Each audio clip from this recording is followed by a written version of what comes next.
lời hứa, chỉ là lời hứa thôi, không trọn vẹn, mọi thứ quá xa rồi.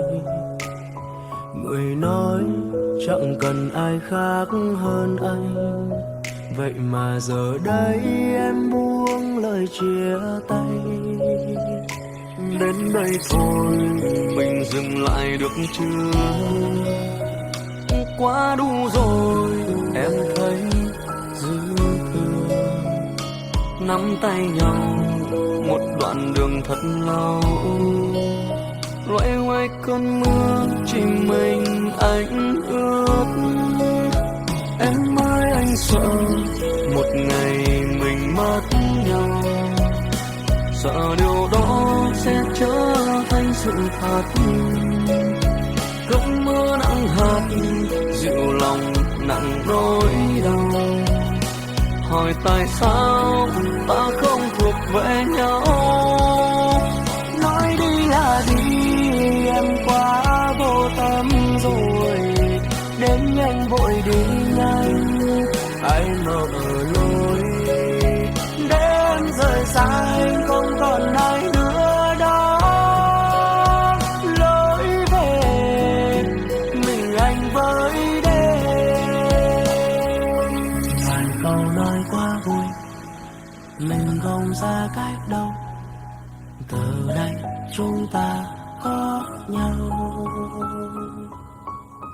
Hôm nay em xa anh rồi, bên ai em vui hơn nhiều.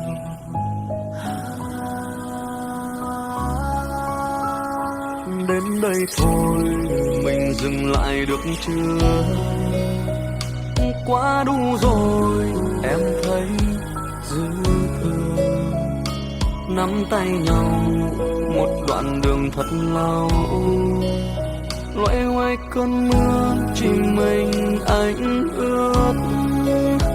Em ơi anh sợ một ngày mình mất nhau, sợ điều đó sẽ trở thành sự thật.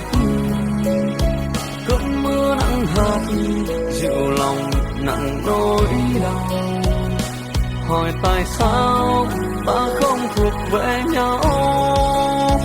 Nói đi là đi, em quá vô tâm rồi, đến nhanh vội đi nhanh, ai mở lối để em rời xa anh, không còn ai nữa đó.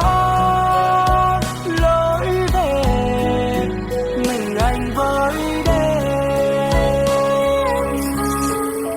ngày mình mất nhau, giờ điều đó đã trở thành sự thật. Cơn mưa nặng hạt dịu lòng nặng nỗi đau, ngày không anh em biết phải làm sao. nói đi là đi, em quá vô tâm rồi, đến nhanh vội đi nhanh, ai mở lối để em rời xa anh, không còn ai nữa đó. Lối về mình anh với đêm, lối về anh với